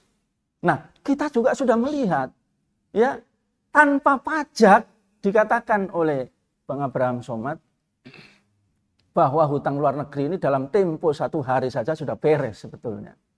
Nah, maka di dalam pandangan ya konstitusi kita atau juga di dalam pandangan Islam ini ada kekayaan itu yang menjadi kekayaan itu milik rakyat dan milik negara itu harus dikelola oleh negara. Yang dia itu jumlahnya cukup banyak, yang dia itu menjadi kebutuhan masyarakat banyak, yang dia kalau dikuasai oleh individu akan menjadi masalah. 3 sifat itu, ya. Nah, maka harus dikuasai oleh negara, ya. Maka tidak usah jauh-jauh, ya. Kemarin ramai nih, ya, Bang. Ketika food estate yang mau dilakukan dikasihkan haji Islam yang ada di Papua misalnya, ternyata langsung beredar hitungan, ya. Ternyata kalau 1 juta hektar itu diberikan, ternyata haji Islam ini akan mendapatkan ya pohon gratis itu setiap hektar itu 50 pohon. Kalau diameternya satu pohon itu 1,5 meter, tingginya 24 meter, harganya 88 juta per meter kubik, maka nilainya itu yang dihasilkan kotor adalah 16.956 miliar. Kalau 1 hektar, maka jumlahnya itu adalah 1.600 ya 16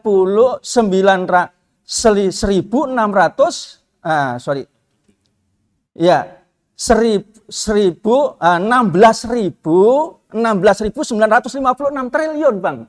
Luar biasa ini. Ini kotor. Kalau kita mendapatkan 50% saja berarti sudah ada 13.956 triliun. Coba. Ini gampang sekali tanpa pajak negara kita. Nah, ada lagi dari fakta, saya lihat data ketika kita membuka di Jawa ini infrastrukturnya kuat untuk swasembada pangan yang digembar-gemborkan oleh Pak Prabowo. Ini perkara yang gampang. Jadi kalau kemudian 1 juta hektar dibuka lahan di Jawa yang infrastrukturnya kuat, ternyata biayanya maksimal itu 20 triliun saja. Itu sudah mulai membuat irigasi, membuat waduk, membuat saluran, kemudian pupuk, ya, kemudian juga biaya petaninya, buruh taninya, itu semuanya adalah sekitar 20 triliun. 1 hektar itu ternyata menghasilkan 5 juta ton. Kalau dijual murah 8.000, ternyata 40 triliun hasilnya. Untung 20 triliun. Beras sekarang nggak ada yang 10.000. Kalau dijual 10.000 gelas beras yang nyaman ini 50 triliun. Untung 30 triliun. Gampang sekali ya mengelola negara ini.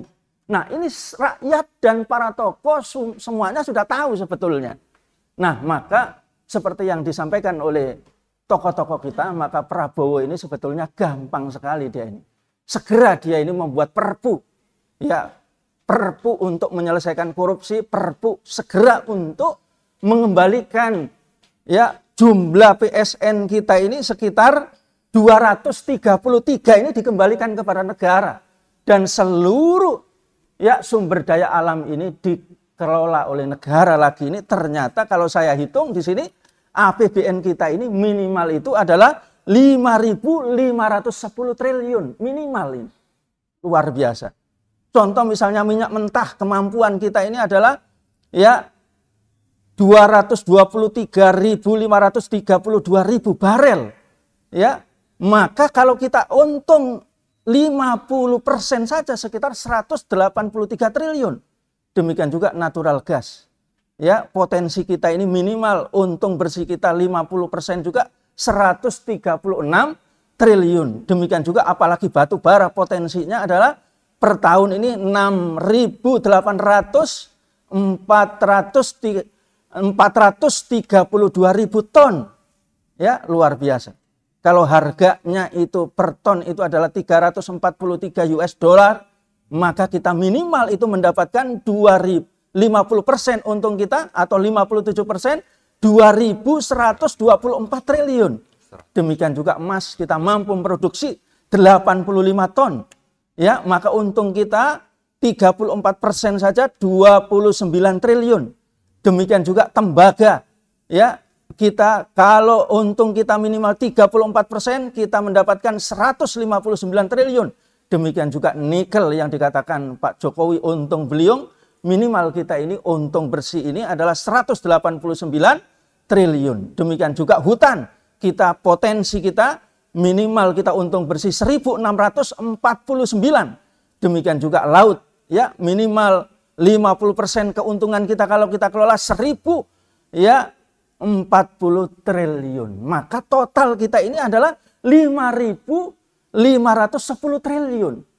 Ini yang sesungguhnya harus diambil kebijakan oleh Pak Prabowo. Maka kita sampaikan kepada Pak Prabowo, ya, ketika Anda ini menyampaikan bahwa saya ini dipilih oleh rakyat dan memimpin untuk rakyat, maka saya ini memerintah untuk rakyat.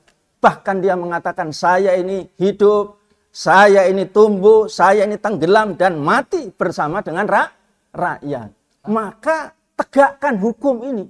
dan kembalikan kekayaan alam tadi, negara bekerja. Nah, maka keuntungannya luar biasa. Maka setelah dia ini 1 tahun, 2 tahun selesai, atau 5 tahun dia selesai, setelah semua persoalan tadi selesai, persoalan korupsi selesai, pengelolaan selesai, ya anggaran APBN kita menjadi surplus, maka setelah itu kalau dia ini bersalah, dia mengakui, Bang. Dan siap dia ini dihukum. Ini seorang jenderal yang sejati. Inilah seorang jenderal ketika dihukum nanti ini menjadi pahlawan. Mungkin atau tidak, saudara-saudara? Bisa atau tidak? Gampang atau tidak? Nah, ini saya pikir catatan Pak Cak Slamet ya. Jadi masih gampang dan sangat jelas, dan perjuangan ini ya sangat panjang, dan insya Allah masa depan masih cerah. Demikian dari saya. Ya, terima kasih Ustadz Irwan Saifullah. Tadinya saya ingin memberikan kesempatan untuk menyampaikan closing statement, tapi saya ingat tadi yang disampaikan oleh Bang Abdullah bahwa memang forum seperti ini tidak perlu 1 bulan sekali, tapi setiap minggu 1 kali. Supaya kita terus bisa mereminder sebagai representasi kekuatan kontrol civil society. Perkenankan saya untuk menyampaikan pandangan tokoh dan ulama terkait dengan realitas yang ada sekarang sebagai bagian dari forum diskusi ini. Saya punya hak juga untuk menyampaikan pandangan sebagai host, ya, kira-kira begitu. Bismillahirrahmanirrahim. Pandangan tokoh dan ulama untuk keadilan rakyat dan kemajuan bangsa Indonesia. Pasca dilantiknya Prabowo Subianto sebagai Presiden Republik Indonesia pada 20 Oktober 2024 lalu, segenap rakyat dan elemen anak bangsa, termasuk para tokoh dan ulama, menggantungkan harapan besar pada Presiden untuk masa depan dan kemajuan bangsa Indonesia. Sejumlah masalah dan kerusakan yang diwariskan rezim Jokowi diharapkan dapat dihapus legasinya. Presiden Prabowo Subianto diharapkan mampu menata bangsa Indonesia dengan perspektif yang mengoreksi kegagalan rezim Jokowi, sekaligus mengadopsi nilai-nilai ideal Islam sebagai mayoritas Muslim terbesar yang ada di negeri kita untuk membangun masa depan Indonesia. Berkenaan dengan hal itu, kami segenap tokoh bangsa menyampaikan pandangan untuk masa depan bangsa Indonesia, berpijak pada evaluasi terhadap rezim Jokowi dengan berbagai kebijakan-kebijakannya, dan mengadopsi nilai-nilai keyakinan mayoritas yang ada di negeri kita, yakni Islam, sebagaimana diletakkan oleh para pendiri dan para masyayikh kita terdahulu, melalui sejumlah rekomendasi sebagai berikut. Pertama, Presiden Prabowo Subianto harus bisa melepaskan keterikatan dan keterkaitan dengan rezim Jokowi yang zalim, sekaligus menghapus legasi kezaliman itu dengan membuat program pembangunan yang mandiri, yang lepas dari cengkraman oligarki dan hanya berorientasi pada kepentingan rakyat. Kedua, pembangunan dengan model proyek strategis nasional harus diterapkan berdasarkan kepentingan kemaslahatan rakyat dan hanya dijalankan oleh negara melalui badan usaha milik negara. Tidak boleh ada lagi PSN berdasarkan kepentingan oligarki yang dikelola dan dijalankan oleh swasta. Segala hal yang berkaitan dengan hajat publik termasuk tetapi tidak terbatas pada pengelola pertambangan, perkebunan, hutan, pertanian, laut, fasilitas publik dan sarana umum, semuanya harus dikelola oleh negara selaku wakil publik dan dimanfaatkan hanya untuk sebesar-besarnya kemakmuran rakyat sebagaimana amanah konstitusi dan amanah ayat-ayat suci. Ketiga, mengajak pada para ulama dan tokoh untuk mengambil peran sentral dan strategis, mengontrol kekuasaan agar pemerintahan yang dijalankan benar-benar hanya berorientasi kepada rakyat, bukan untuk melayani oligarki. Demikian pandangan disampaikan Jakarta, Sabtu 28 Desember 2024, Presiden Pusat Kajian Analisis Data Slamet Sugianto. Takbir! Takbir! Takbir! Assalamualaikum warahmatullahi wabarakatuh. Dengan demikian, sudahlah kita hasilkan proses diskusi kita. Semoga ini menjadi sebuah catatan pencerahan bagi masyarakat dan kritik yang membangun konstruktif dan intelektual kepada para penyelenggara negara agar kembali berpikir sehat dan kembali berpikir beriman kepada yang menciptakan manusia. Beliau sendiri. Pertama, catatan saya terhadap utang yang tadi disebutkan oleh Ustadz, 8.000 sekian triliun 2024, itu utang APBN. ada utang non APBN, yaitu utang BUMN, itu juga 8.000 triliun. Utang membayar gaji pensiunan TNI Polri dan ASN itu 4.500 triliun. Jadi total utang negara itu 20.000 sekian triliun. Itu satu. Yang kedua, saya memberi catatan kepada apa yang dilakukan oleh Sri Mulyani bahwa kita tidak sampai 40% atau 50% utang kita. Negara-negara di Eropa, Amerika, yang lain itu sampai ratusan persen. Ini kebohongan publik dan pembodohan rakyat. Kenapa? Negara-negara Eropa, Amerika, dan lain-lain itu punya utang itu sampai lebih 100% dari PBD. Itu mereka jujur. Mereka jujur. Mereka kemukakan itu adalah seluruh utang. Baik APBN maupun non-APBN. Kita cuma disebutkan utang APBN. Utang non-APBN tidak pernah disebutkan. Itu satu. Yang kedua, negara-negara itu yang ratusan persen dari PBD-nya itu, mereka itu negara kreditor. Kita debitor. Yang ketiga, mereka itu berutang kepada rakyatnya. Kita bukan berutang kepada rakyat saja, kita juga berutang kepada luar negeri. Nah, seperti itu. Itu kebohongan yang dilakukan oleh Sri Mulyani.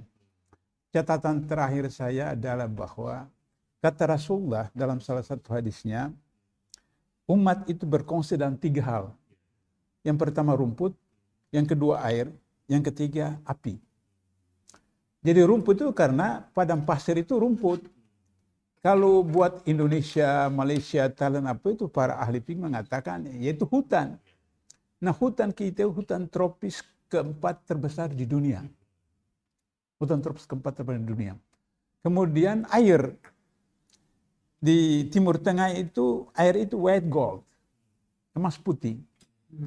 Sehingga dan begitu maka kemudian tidak boleh dijual. Ini milik bersama. Saya 15 tahun di Malaysia, air yang saya pakai itu beberapa tahun tidak bayar. Tidak bayar.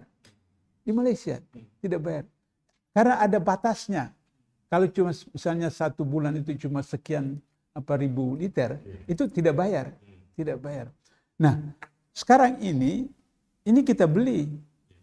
Padahal tidak boleh. Nah, karena kongsi kata Rasulullah tadi itu. Yang ketiga api. Api itu energi. Kita punya 17 tambang yang terbanyak di dunia. Tadi sudah disinggung oleh Ustaz tadi itu. Yang kalau itu dikelola dengan benar, maka setiap warga negara dari 255 juta itu mendapatkan 20 juta rupiah 1 bulan gratis tanpa kerja. Kenapa sekarang itu demikian? Karena tidak dilakukan oleh BUMN, BUMD atau UMKM atau koperasi. Pasal 33 menetapkan bahwa bumi, air dan isinya dikuasai oleh negara, digunakan untuk semaksimal negara. Jadi harus BUMN, harus BUMD seperti itu. Pemerintah boleh mengatakan ekspor kelapa sawit naik, ekspor nikel. Yang ekspor itu pengusaha oligarki, bukan pemerintah. Sehingga pemerintah cuma dapat pajaknya sekian. Kemudian hasil ekspor mereka itu dalam bentuk dolar, itu disimpan di luar. Kita untuk membayar utang harus pakai dolar, devisa. Devisa kita tidak ada karena itu di luar. Nah, oleh karena itu maka Prabowo harus melakukan itu. Bahwa agar supaya semua bumi, air dan isinya itu dikelola oleh BUMD, bukan lagi oleh oligarki. Kalau toh ada swasta itu sebagai bagian daripada BUMN, BUMD, bukan mereka yang menangani seperti itu. Itu beberapa catatan saya terhadap pertemuan kita hari terakhir. Penutup tadi lawyer kita ini menyebutkan tadi soal novum. Sebenarnya bukan novum karena itu belum diungkapkan dalam pengadilan yang benar seperti itu. Saya Masya Allah itu kaget ketika Sambo ditanyakan oleh hakim soal dia mengganggu CCTV, perintah CCTV di rumahnya, rusak seperti itu. Hakim kemudian bertanya, apa di kilometer 50 juga saudara? Itu dia kata dia sadar atau tidak? Iya. Jadi ini kan luar biasa. Bagaimana Allah menunjukkan itu, wa makru wallahu khairul makirin, seperti itu. Nah, jadi sehingga begitu maka tanggung jawab kita untuk mendorong itu terus. Dan saya garis bawahi apa juga yang sudah dilakukan oleh Saudara Yanur tadi itu. Kalau saya baca di asap itu kan ada binatang, ada hewan apa sama, kan nggak boleh. Nabi kan melarang apa terhadap agama yang bukan kita saja, agama kafir pun tidak boleh dihina seperti itu. Dan itu berdasarkan KUHP itu adalah delik. Membuat perbuatan tidak menyenangkan atau menghina, itu delik. Nah, itu cara bagaimana mereka melakukan operasi adu domba supaya kemudian mudah ditangkap, diproses dan seterusnya. Saya kira itu catatan saya. Terima kasih. Silakan Bang Marwan, catatan yang terakhir. Iya, terima kasih Mas Slamet. Kata kunci yang mungkin bisa kita pakai sebagai alat untuk bersikap, ya salah satu yang penting itu adalah tadi Mas Slamet sudah sebutkan, state corporate crime. Jadi kejahatan kriminal oleh yang berkuasa dan yang berbisnis. Yang kalau kita pakai istilah yang sudah semakin sering kita gunakan itu adalah oligarki. Oligarki ini bukan cuma bermain di hilir seperti di peak, tapi juga di hulu seperti dalam membuat kebijakan dan peraturan atau undang-undang. Salah satu misalnya yang fenomenal adalah tentang Undang-Undang Cipta Kerja. Bagaimana oligarki berperan. Waktu kita lihat daftar ya, jadi undang-undang itu kalau mau dibentuk ada orang dari pemerintah, ada dari DPR, tapi juga ada pengusaha dalam menyusun itu dari perencanaan pembentukan undang-undang itu. Nah, itu sangat banyak oligarkinya, pengusahanya yang terlibat. Maka tidak heran ya bahwa meskipun undang-undang atau bukan, saya kira udah jadi undang-undang ya, itu diputuskan oleh MK, ini harus diperbaiki dalam 2 tahun karena banyak melanggar konstitusi. Itu oleh oligarki ini diabaikan. Jadi proses di DPR menghasilkan undang-undang yang bermasalah, ditemukan di MK bahwa ini banyak yang harus dirubah, harus diperbaiki, tapi oleh rezim oligarki itu tidak menunggu 2 tahun diterbitkan Perpu. Sehingga misalnya kalau salah satu contoh uang negara yang hilang itu adalah bahwa batu bara itu bukan barang yang kena pajak. Sehingga negara kehilangan pendapatan sekitar 150 triliun. Ini lebih besar dibanding misalnya kita bicara perubahan PPN dari 11 ke 12 itu hanya menghasilkan sekitar 80 triliun. Ya, jadi ini sebagai contoh bagaimana oligarki itu mencengkram bukan cuma dari sisi ekonomi, juga dari politik sampai ke semua aspek kehidupan kita. Nah, karena itu kita mengingatkan Pak Prabowo, meskipun dia bagian dari oligarki sebelumnya, yaitu menjadi menteri dari kabinet Jokowi, kita berharap setelah jadi presiden itu berubah, jangan lagi menjadi bagian dari oligarki. Ya, oligarki itu salah satunya kan berhasil merubah undang-undang KPK untuk bisa membuat para koruptor itu lolos. Ya, buktikanlah, jangan Anda pertahankan itu atau laksanakan itu rencana mau berdamai dengan koruptor, ya kan? Kemudian bicara PSN ini kan salah satu contoh proyek oligarki yang fenomenal, yang biadab, yang lebih jahat dari penjajah. Janganlah Anda teruskan ini. Nah, ini contoh-contoh yang saya kira kita ingatkan ke Prabowo bahwa Anda sekarang jadi presiden. Berubahlah posisi Anda, bukan lagi menjadi bagian dari oligarki, tapi menjadi bagian dari rakyat Indonesia yang sudah terlalu banyak dizolimi, dijahatin oleh rezim oligarki yang dipimpin oleh Jokowi. Mari buktikan bahwa Anda memang tidak omon-omon, ya. Saya ingatkan istilah omon-omon ini muncul di Januari 2024 saat ada debat capres yang akhirnya populer nih istilah omon-omon. Nah, kita tidak mau istilah ini ternyata sangat pantas juga disematkan kepada Anda sebagai presiden. Kalau omon-omon itu Anda ngeritik Anies karena dianggap retorika tidak sesuai antara perkataan dengan perbuatan, ini muncul dari Prabowo. Karena menganggap Anies ini hanya omong kosong. Bahwa saya misalnya katanya itu waktu itu kalau bicara pertahanan lebih paham dan yang saya omongkan itu adalah benar. Maka dia pakai untuk menyerang Anies itu istilah omon-omon. Nah sekarang sudah jadi presiden, jangan justru bahwa label omon-omon ini lebih pantas disematkan kepada Anda sebagai presiden. Buktikan bahwa Anda memang presiden yang sesuai antara perkataan dengan perbuatan. Jadi jangan bela oligarki, jangan menjadi bagian oligarki, tapi jadilah bagian dari rakyat yang sudah sangat dizolimi dan ingin perbaikan. Buktikan bahwa Anda akan melakukan perbaikan termasuk menangkap para koruptor. Dan koruptornya itu salah satunya adalah Jokowi, kemudian ada di sana Aguan, ada Salim, dan sekian banyak menteri termasuk misalnya Airlangga yang terlibat dalam mafia CPO. Ya, mafia CPO. Kemudian Bahlil itu adalah bagian dari mafia tambang. Ya, kemudian saya kira Erick Thohir dan sebagainya. Buktikan itu. Saya kira itu saja. Makasih. Ya, terakhir Bang Aziz silakan.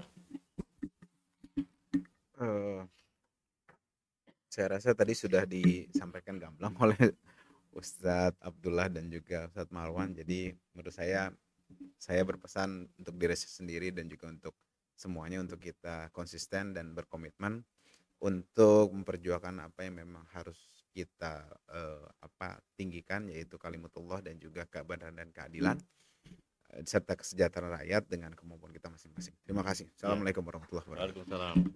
Ya, kita meyakini betul bahwa apa yang kita lakukan ini sesungguhnya adalah merealisasikan perintah Allah, kewajiban Allah Subhanahu wa taala, amar ma'ruf nahi mungkar. Semoga ini semuanya dicatat sebagai amalan makbulan dan sebagai bentuk kewajiban kita untuk muhasabahanil hukam dan memberikan pencerahan kepada rakyat. Terima kasih saya sampaikan kepada senior-senior Bang Marwan, Dr. Agus Krisantono, Bang Dr. Abdullah Yamahawa yang sabar dan istiqomah serta ikhlas terus membersamai kita semuanya. Semoga panjang umur dan senantiasa diberikan kesehatan kepada beliau berdua, Bang Aziz Yanuar yang muda dan good looking, yang tetap istiqomah juga mendampingi para tokoh dan ulama berjuang untuk menegakkan kalimatillah, dan Ustadz Irwan Saifullah yang tetap diharapkan tetap radikal, ramah terdidik dan berakal. Ihdinas shiratal mustaqim, billahi taufik wal hidayah. Wassalamualaikum warahmatullahi